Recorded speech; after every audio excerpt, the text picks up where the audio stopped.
Hello, Dr. Kitterlin and Dr. Vandercook. Thank you so much for giving me the opportunity to be able to provide this oral defense for my thesis. And hello to all my peers and classmates. I hope you are all doing well and extremely grateful for this opportunity.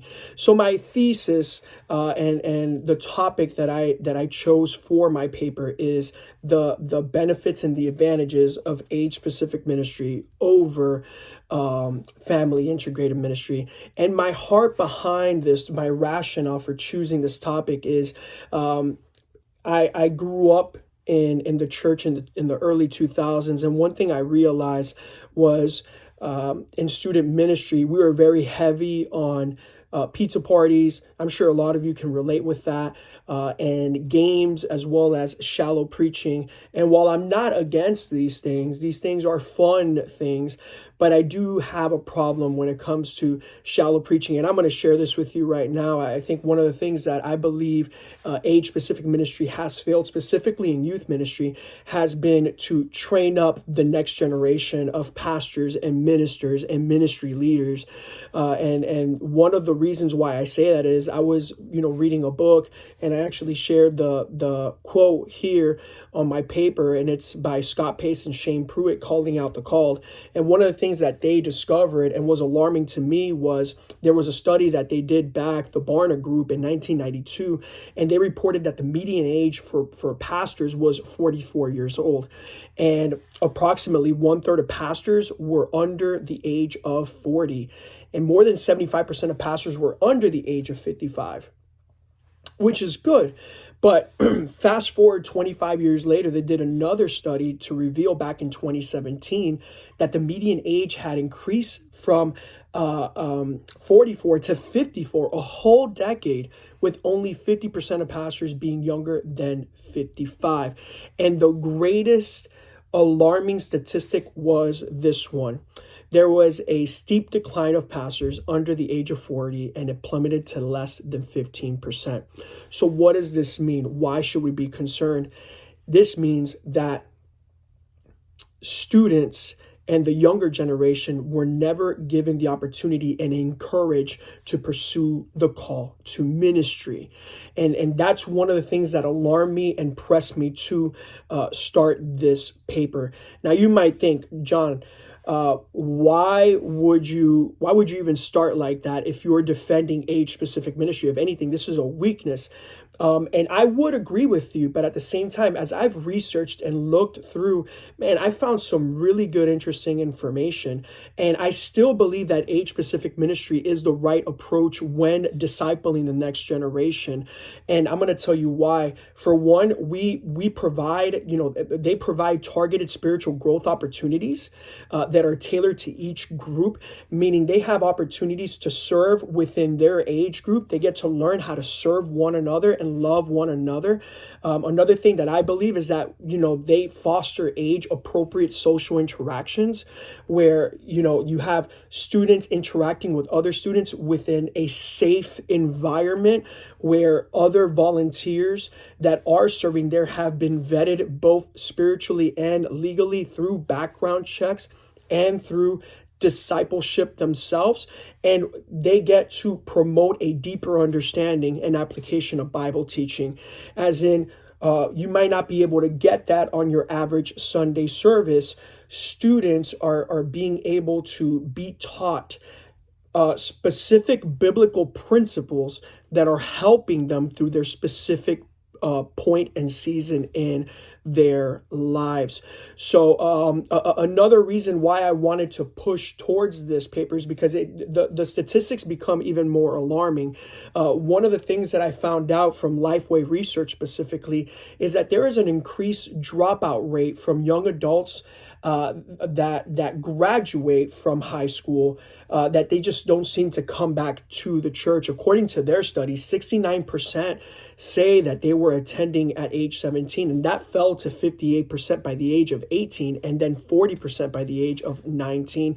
It got to the point that once they were in their 20s, 1 in every 3 young adults were still attending church services regularly. So what does that mean? There's nobody that's really reaching out to them. So as in, the family integrated ministry might not be able to address this. I believe age specific ministry can address this problem by creating a young adults ministry or a college age ministry that can help them foster these formative years that they're going through this specific season in their life. So one of the key scholars in my paper that I shared was Brian Cosby. Brian Cosby is an avid believer of age-specific ministry, but he firmly believes, just as I do, that we should not be dumbing down youth ministry. One of his quotes was this: all too often, youth programs have turned to entertainment-driven models of ministry in order to bring in the most youth as possible.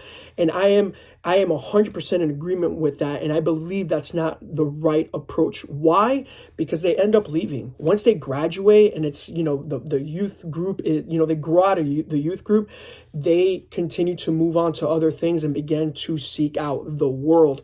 So I firmly believe while pizza parties aren't a bad thing, while games aren't a bad thing, I believe the foundation should be providing biblical principles for these students that they can utilize to help them grow in their faith. So that's what I have looked into. Some of the strengths in my paper, as I shared before, have been how we can cater and tailor to each student's specific needs by their age group. But I do believe there were some weaknesses in my paper. One of the weaknesses that I noticed, and thankfully with more research I was able to address, there was this notion that a lot of family integrated ministry proponents were saying that age-specific ministry only allows people within that age group to serve. For instance, if there's a youth ministry, that means that only people from youth ministry, middle school and high school can serve. And I don't believe that to be true at all, because as a matter of fact, what's been integrated a lot has been bridging the gap of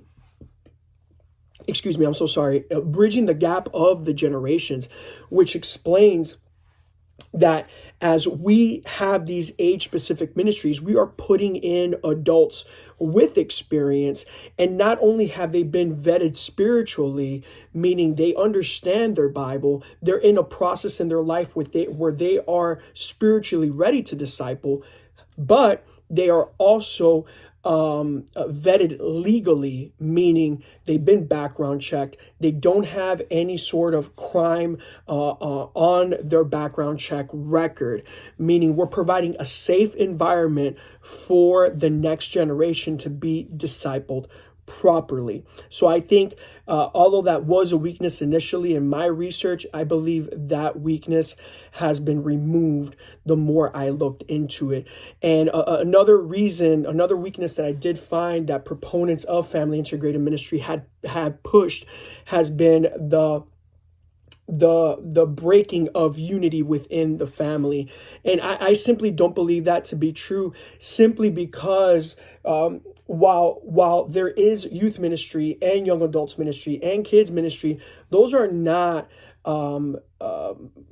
turning away from Sunday gatherings where the entire church is being put in. I know that's not everybody's model, but for most models, and even my church's model, we have students on Fridays, we have young adults on Tuesdays, and then we all congregate on Fridays. And as a matter of fact, this model has worked so well because students, and I know I'm being anecdotal at this point, but students have been bringing in other students, and these students are outreach, meaning they can only come on Fridays because their parents are not Christian. They're not coming on Sundays, and they're not bringing their sons or daughters on Sundays. So the only time they're really getting Bible and fellowship is on Fridays with youth ministry.